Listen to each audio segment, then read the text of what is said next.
The warm wind from the savannah slowly touched the leaves of the trees, whistled through their branches, and it seemed that the very land of Africa breathed life. The sand, swirling at his feet, flew apart as the old car, with difficulty overcoming potholes, rolled along a narrow, abandoned road. The wheels slipped on the clay surface, but the driver, ignoring the irregularities, confidently held the steering wheel. Samu was sitting in the back seat, silently looking out the window.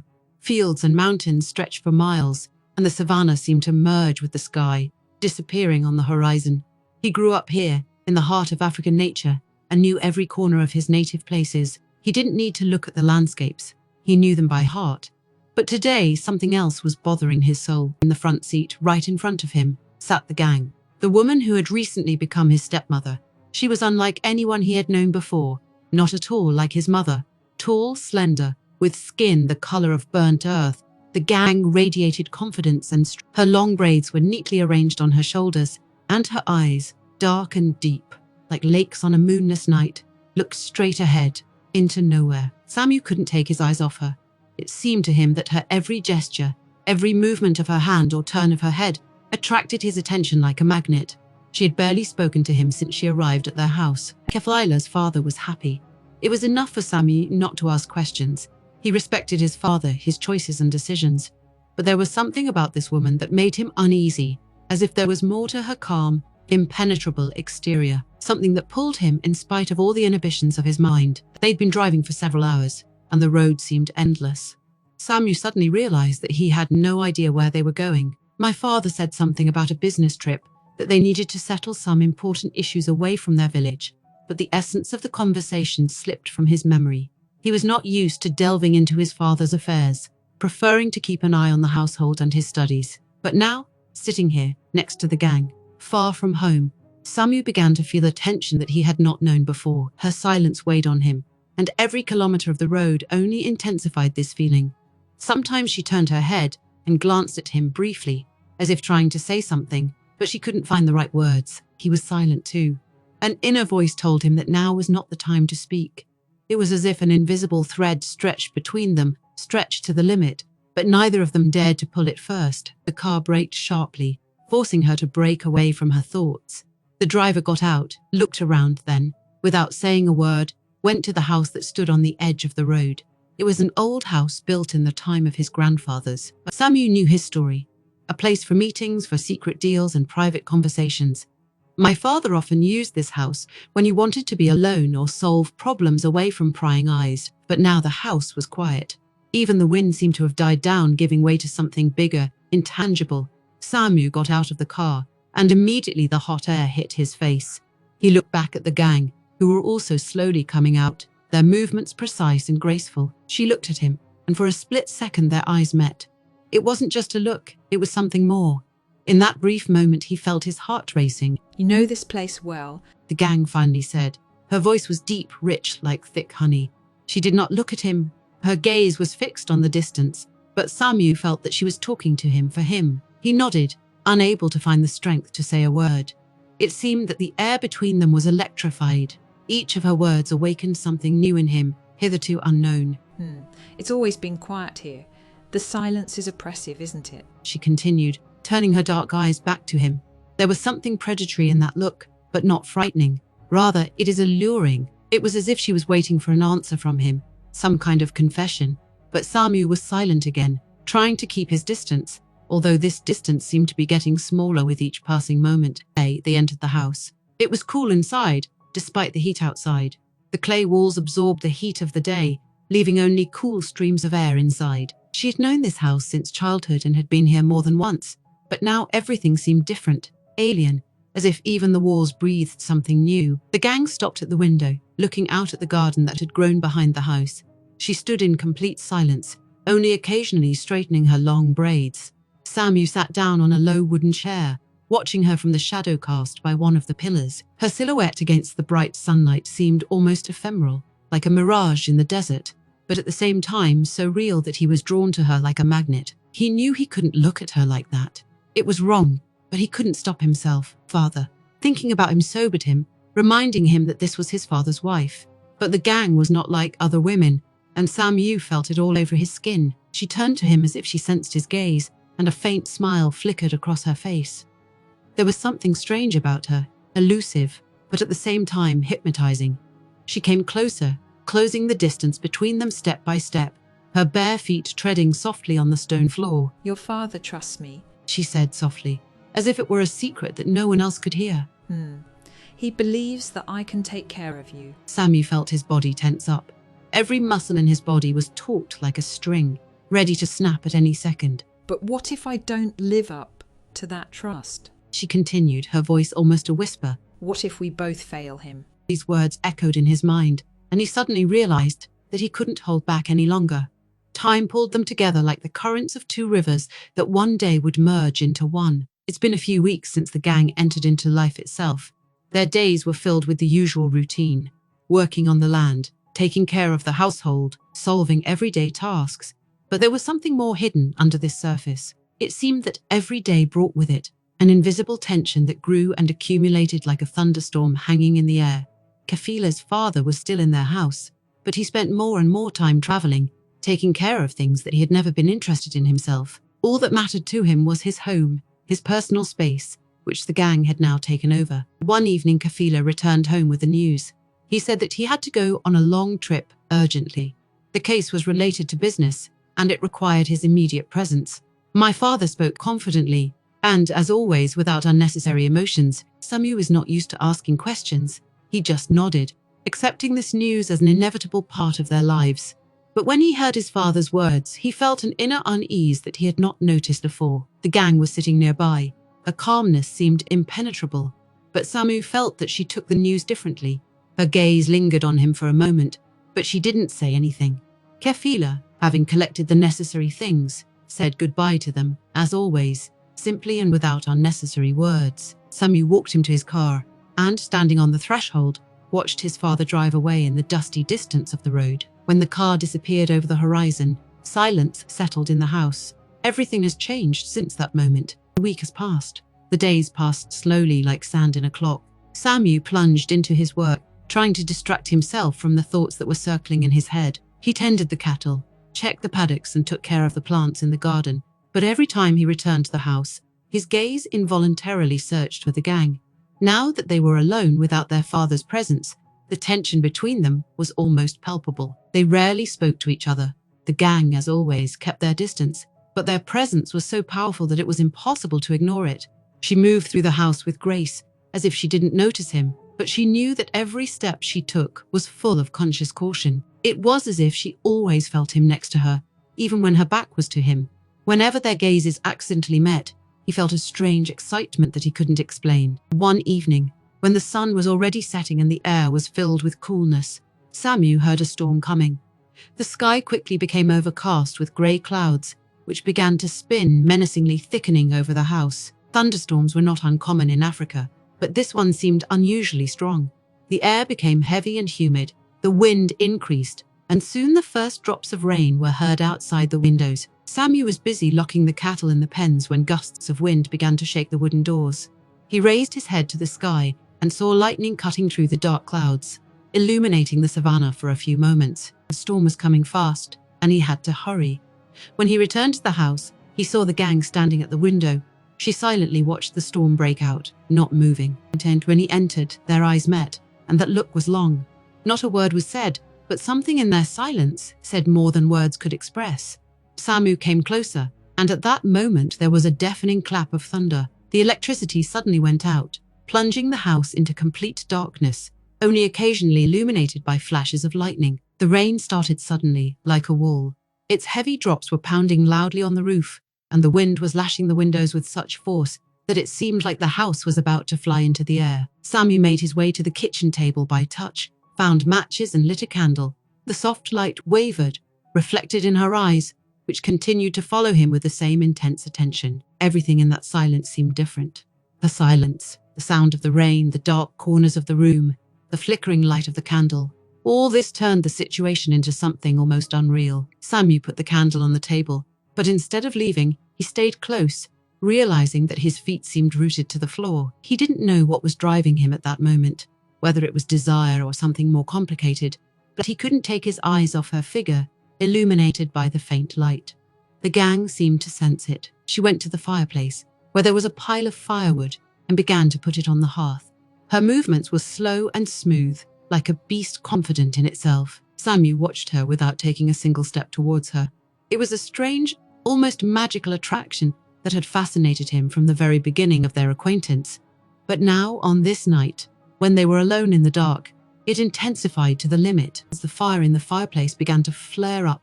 A soft light spread across the room, illuminating her face. She was sitting by the fire, hugging her knees with her hands and looking at the flame, as if studying its secret meaning. Samu came up to her and sat on the floor next to her. They were both silent, and only the sound of crackling wood and the distant roar of the wind filled the house. He had never felt so strange.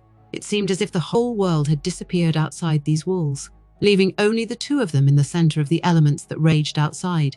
Samu caught her eye again. At that moment, he felt the fine line that they had kept between them slowly begin to blur. The gang looked at him with the same expression with which a predator looks at its prey, but there was no threat in her gaze.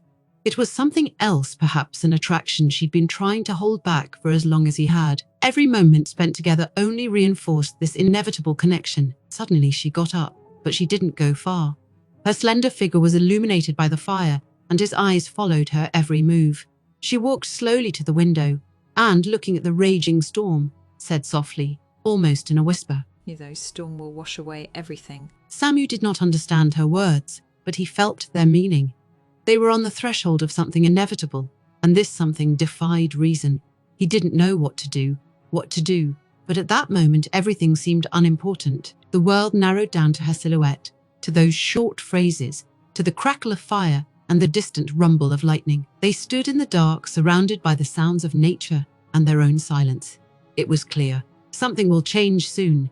Samu felt that despite all his efforts, he would not be able to resist for long what was already rolling over them like a wave. Time seemed to stand still, waiting for their decision, but none of them took the first step. The storm was raging outside the window, but inside, between them, another deeper, more powerful element was brewing. Night fell on the house like a thick blanket, absorbing the last of the light. The storm was still raging outside, but now its roar became a background, something familiar, an integral part of this night. The gang was still standing at the window, watching the lightning cut through the inky sky, and each time her face was illuminated for a moment by a flash. Samu did not take his eyes off her, feeling something growing in him, something that had long been hiding in the darkest corners of his soul, but was now bursting out like a wild animal. The fire in the fireplace burned steadily, creating a cozy light in the house. But this comfort was deceptive. Everything inside him screamed that something unusual was happening here in this house, something he couldn't control. Samu was used to the silence, to the indifference between them, but now that his father was gone when they were alone, this silence became different. It turned into a seething tension that seemed about to explode. He got up from the floor and walked closer to the gang. His steps were slow, almost hesitant, although he was not used to doubts. When he was with her, his mind often clouded. All the willpower, all the barriers he had built between them, melted in her presence. He tried not to think about being attracted to her, but it was getting harder by the minute. When he was behind her, so close that he could feel the warmth of her body, the gang, without turning around, said softly, "Do you hear that?" Her voice was barely audible, almost lost in the noise of rain and thunder. Samu froze, trying to figure out what she meant. His mind was too focused on her presence to grasp the meaning of her words. A thunderstorm. She continued, still looking out the window. No, she's like us. It gains strength and then an explosion. He felt cold goosebumps run over his skin at her words. Something in her voice aroused a strange feeling in him, a mixture of fear and delight.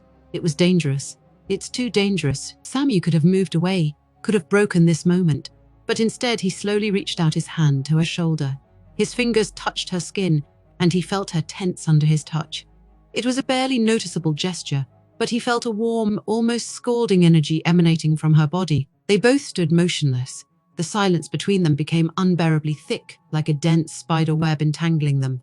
Samu wanted to pull his hand away, but he couldn't.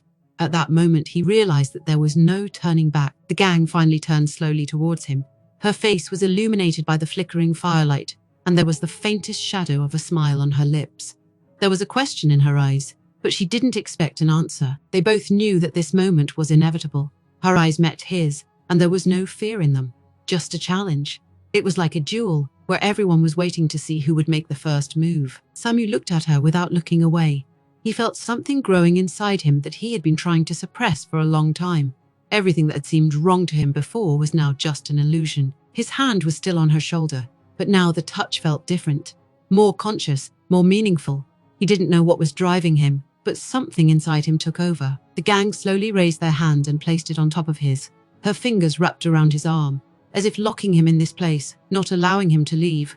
There was something in her eyes, recognition, an understanding that they had both crossed the line a long time ago. At that moment, there were no more words between them. Their silence spoke louder than any phrases could express. She took a step closer, and now their bodies were almost touching. The fire in the fireplace reflected in her eyes, giving them even greater depth. And Samu suddenly felt the ground slipping away from under his feet. Everything was gone. There was no home, no storm, no past. There was only this moment. He didn't know how long they stood there looking at each other. Time seemed to have stopped. Every moment, every touch was saturated with tension that was impossible to describe in words. Suddenly, the gang raised their hand and touched his face. Her touch was unexpectedly soft, almost imperceptible, but it was enough to break down that last barrier that Samu had been building between them for so long. He couldn't help himself. He leaned towards her, and their lips met. It wasn't a kiss full of passion, like in novels. It was something more quiet and deep, like a stream of water that moves slowly but inevitably. It was a moment that had been preparing for a long time, gathering all their tension, all that they had hidden from each other and from themselves. Samu felt her body responding to him as she pressed closer to him, as if afraid that if they broke this kiss, reality would engulf them again. At that moment, they both forgot about everything as the world around them disappeared, leaving the two of them in this silence filled with the noise of the thunderstorm and the crackling of the fire. He couldn't tell how much time had passed, but when they finally parted their lips, the gang took a step back. Her eyes were closed, and there was an expression on her face that she had never seen before. It was a mixture of relief and fear, as if they both understood that this step was irreversible. She opened her eyes and looked at him again, but now there was something else in her gaze, not just desire but recognition. She knew that they had both gone further than they could afford. It was more than just a kiss. It was a decision they both made, even if they didn't say it out loud. Samu looked at her, feeling how hard it was for him to breathe. He could feel his heart beating in his chest, the blood pulsing in his temples. There was a whole hurricane of emotions raging inside him, but the main one among them was the feeling that there was no way back anymore. The gang looked away, but didn't leave. She went back to the window, looking out at the storm raging outside. Her shoulders were tense, and Samu could see her chest rising and falling from deep breathing. He took a step towards her, but stopped. Now that this had happened between them, he didn't know what to do next. His whole being screamed that he needed to move forward, but deep down he knew that this step would change everything. Father. Thoughts of him came like a cold shower. It was wrong. All this time he had been trying to stifle these feelings, trying not to think about what was pulling him to this woman, but now that they had crossed that line, he couldn't pretend any further. The gang seemed to sense his inner struggle. She didn't say a word, but her glance over her shoulder said more than any phrases could say. There was understanding in her eyes, even if they both knew there was no turning back. Samu came closer. He was next to her, almost touching her shoulder. They both stood at the window, watching the storm tear through Savannah, and each knew that the storm inside them was even stronger. That was the moment when everything changed. And although neither of them said a word, they both understood that this step was the first, but far from the last. Everything ahead of them was covered in fog, but they both knew that from now on they were walking this path together. After that night, everything changed. Samu felt it with every cell of his body. The storm that raged outside the windows of their house was a thing of the past, but the storm that rose inside it did not subside. On the contrary, she was gaining strength, like a savanna after a rain, when every blade of grass stretches to the sky, greedily absorbing heat and moisture. Now that his feelings were out, he couldn't hold them back anymore. The sun rose over their house again, flooding it with golden light. The usual routine, working on the land and caring for cattle, continued as before, but Samu no longer perceived these days as before. Now his every step, every look was colored by something else, deep and unexplored. He tried to return to his normal life, but realized that it was impossible. His relationship with the gang became like a fragile glass, ready to break at the slightest touch. They avoided each other throughout the day, both pretending that nothing had happened, but that was a lie. Every time he passed her, his body reacted. His heart was racing, his breathing became ragged. He felt her presence like a hot wind burning his skin. He noticed how she watched him from afar when she thought he wasn't looking. Her gaze, full of restrained fire, pierced through him every time. The gang became for him the center of the whole world, a magnet that could not be ignored. She was present in every moment of his life. In his morning awakenings at work, in his night dreams. They didn't talk anymore. Every evening when they sat in the house, the fire in the fireplace illuminated their figures, but there was a wall of silence between them. This silence was full of passion, tension, and unspoken words. Every moment spent in her presence was a test for herself. He could feel her eyes on him, feel her breathing quicken sometimes when they accidentally got too close to each other. The nights have become especially unbearable. When it got dark and they went to their rooms, Samu lay in bed, unable to sleep. His thoughts kept returning to the gang. He imagined her lying in the next room, her warm skin touching the cold sheet. It seemed to him that her breathing could reach him even through the walls. Sleep was becoming rare for him. Every night he tossed and turned, overcome by desires that were kindled inside him more and more every day. The gang had become something out of reach for him, but at the same time he felt it so close that it drove him crazy. Scenes of that night when they stood at the window flashed through his mind, when her touch seemed to burn him from the inside out. One night when the moon illuminated the savannah with its cold light, Samu couldn't stand it. He got out of bed, crossed the room barefoot, and went outside. The night air was cool, and his feet sank into the soft dust of the earth. He walked to the edge of the garden, where old trees grew, their crowns whispering in the wind, like ancient keepers of secrets. The silence of the night absorbed him, but his thoughts were absorbed only by her. At that moment he heard a slight rustle. He turned around and saw the gang coming out of the house, barely visible in the moonlight. She was wearing a light cape, her long braids fell over her shoulders, and her silhouette seemed ghostly in the cold light of the moon. She didn't notice him right away. She moved smoothly, almost noiselessly, like an animal following the call of the night. Sammy froze. His heart stopped in his chest, and then began to pound wildly. He couldn't take his eyes off her. She stopped at the edge of the garden and looked up at the sky. Her face turned to the moon, and her eyes reflected its cold light. At that moment, she seemed to him something unearthly, unreal, like a vision from an ancient legend. He couldn't stand still. He needed to get to her. It was inexplicable, but he could no longer restrain himself. Every step was difficult for him, but his attraction was stronger. When he got closer, she finally noticed him. Their eyes met, and at that moment the same spark ran between them as that night. The gang did not move. Her gaze was serious, almost anxious, but she made no move to move away. Samu came so close to her that he could feel her breathing, and this moment was again beyond their tacit agreement. The fire inside him flared up with renewed vigor, and he could no longer fight it. She didn't move away, didn't make an attempt to leave. Her whole body seemed to reach out to him like a flower reaching out to the sun. At that moment, they both realized that they would no longer be able to live the way they used to. It was the point of no return. Every moment spent next to each other only fueled the flames they were trying to suppress. Their nightly meetings became a secret ritual. They avoided each other during the day, trying to maintain a semblance of normality. But when night fell, when the whole world fell asleep, they left their rooms like ghosts, driven by the same craving. They didn't talk to each other at first. Their bodies spoke for them, their breath and touch replaced words. These nights were filled with passion, which they had been suppressing for a long time. Every moment spent together under the starry sky seemed forbidden, but that made it even sweeter.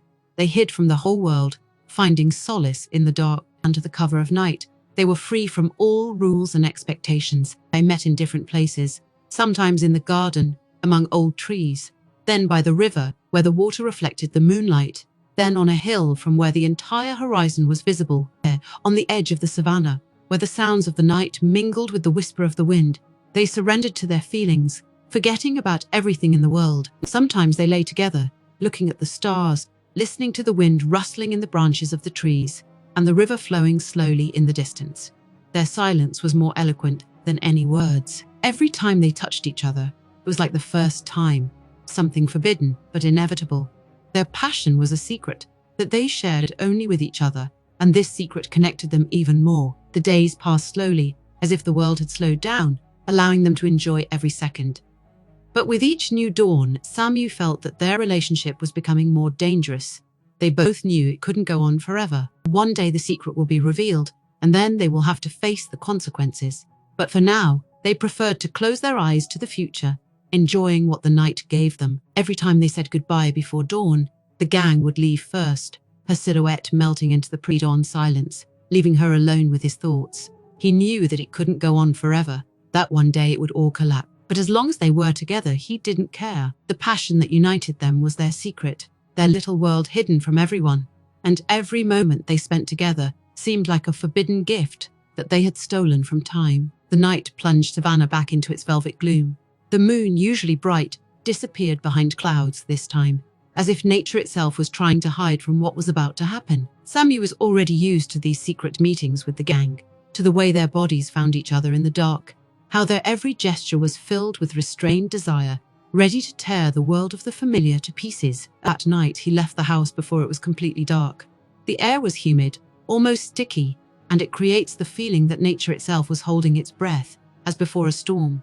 His footsteps were barely audible, but chaos reigned in Sammy's heart. He knew that this could not go on for long.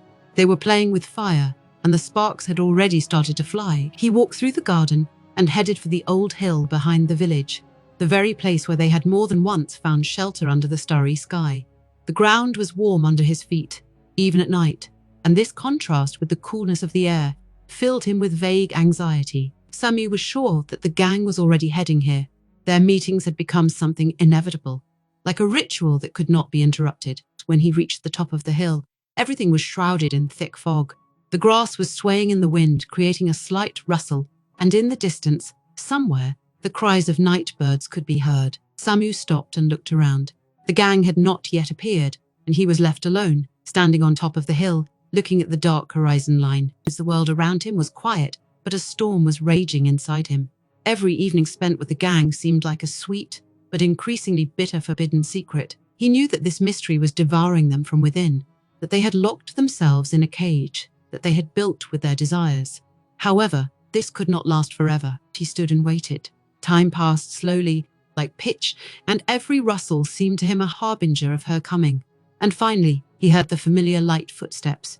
The gang appeared in front of him like a ghost, emerging from the fog. Her face was illuminated by the dim light of the moon that still broke through the clouds, and she seemed even more ethereal than ever. They did not touch each other, although each of them knew that touching was inevitable. Samu could feel this strange electricity in the air. It always appeared when they were around. His eyes met hers, and at that moment the world shrank back to the two of them. There was no one and nothing around them, only their own passion, hidden under the cover of night. But this time it was something else. This moment, this fog, this strange feeling in the air, everything told him that their secret would no longer be safe tonight. Samu felt it like a blade stabbing into his heart. He knew they had been seen. Maybe a casual glance from behind a tree, maybe a shadow that flickered for a moment, but someone was there, and that someone knew. They both stood in silence, but that silence no longer seemed safe. It was heavy, oppressive, like a weight on your shoulders that you can't shake off. Samu felt his heart pounding in his chest. He had to do something, but what? Where to run if their secret is about to come out? And then he heard it, a soft sound, almost imperceptible, but to his ears it sounded like thunder. Someone was walking towards them. Shadows began to move between the trees, and Samu realized that they were no longer alone. They were found. He turned at the sound and, as he had feared, saw a figure approaching through the thick fog. It was a neighbor, one of those who lived further away in the village.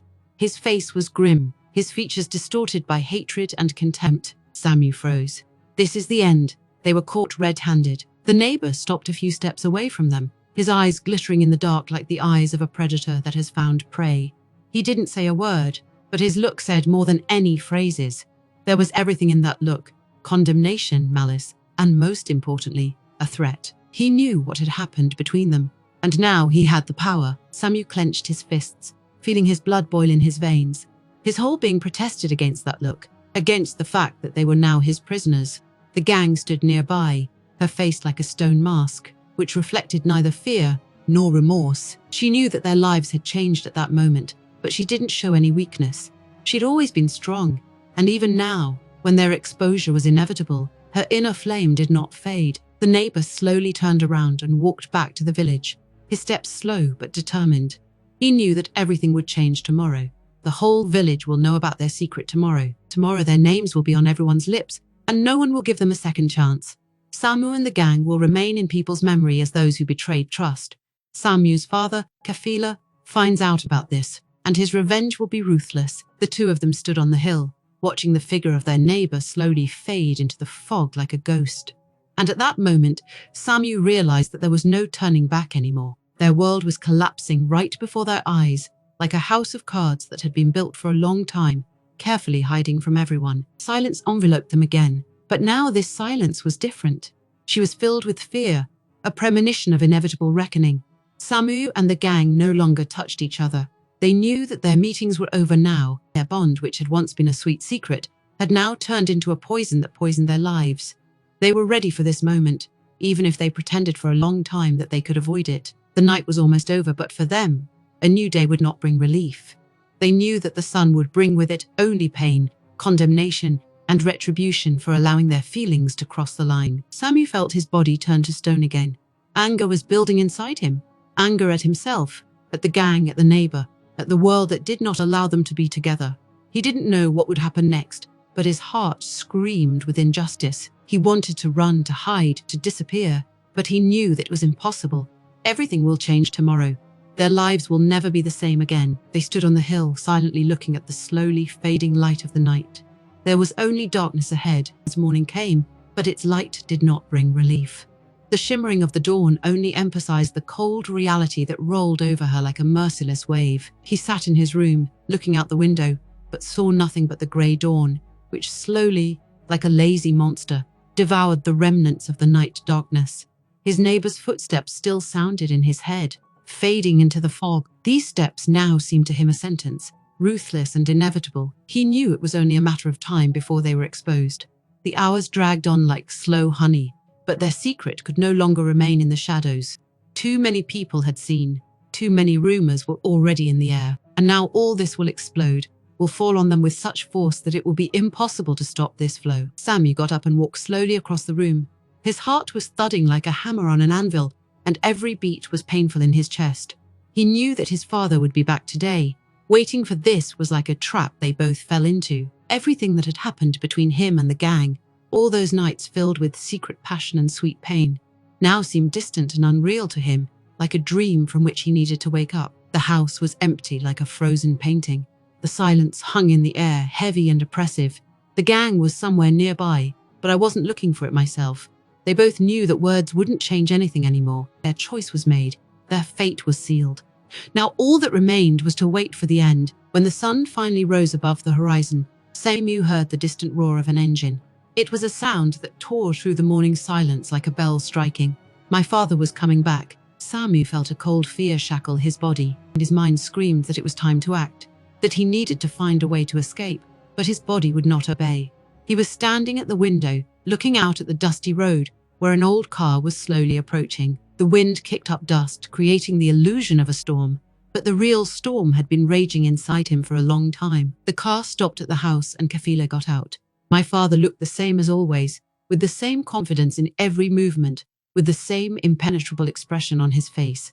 But Samu knew that this time it would be different. He felt a dull rumble of fear grow inside him, as if something terrible was coming at him, which he could not resist. Kafila entered the house, and from that moment time slowed down. Samu could hear his every step, every sound that seemed unbearably loud in this oppressive silence. My father didn't know what would happen in a few moments, but he knew himself. He knew that when the truth came out, the world he and the gang had built around their secret would collapse overnight. Samu went out into the corridor. He saw Kafila inspecting the house, attentive to detail as always, but this time his gaze was strangely detached. Perhaps he had already guessed. Perhaps something in the air told him that something had changed here. At that moment, Samu wanted to disappear into thin air, walk away and never come back. But it was impossible. Several hours have passed. As if due to the increasing tension in the house, the world around itself began to change. Soon people from the village came, one by one, as if it was a pre-arranged scene. They didn't come with good intentions. Their faces were frowning, full of condemnation. The neighbor who saw them that night has already told his version of events, and this version stirred up the whole village. The crowd gathered in front of the house. They stood there looking at Kafila, at the gang, at herself, as if they were criminals who had crossed the line. There was no compassion in that look, only contempt and hatred. In places like this village, Secrets are never secrets. There was no room for mistakes here, and everyone knew what would follow such a betrayal. Samu stood on the threshold of the house, feeling the tension in his throat. He didn't need to hear the words to understand what people were saying. Their looks said it all. Kafila came out of the house, his face unreadable. He silently scanned the crowd and then turned to Sam. There was no anger in his eyes. There was something worse, disappointment. Sammy froze, unable to hold that gaze. He couldn't look at his father, couldn't stand what was going to happen next, but he couldn't leave either. This was the moment when everything that he and the gang were hiding had to come out. Their sins, their weakness, their love. All this was now under the gun of every glance, under the condemnation of every word. Suddenly the gang came out of the house. She was standing next to Samu, her face calm, almost cold. She did not hide her gaze, was not afraid of condemnation. There was no guilt in her eyes, just a strange acceptance of what was about to happen. She knew that this day would come. And now that it has come, she did not flinch. The crowd began to make noise. The condemnation and hatred were obvious. People were whispering to each other, pointing fingers at them. The gang and Samu stood shoulder to shoulder, as if awaiting the inevitable verdict, but they couldn't run away from it. The father slowly approached them. There was no hurry in his movements, but his every step echoed in Sam's head. Kafila stopped in front of them. His face was like a mask, but behind that mask was pain.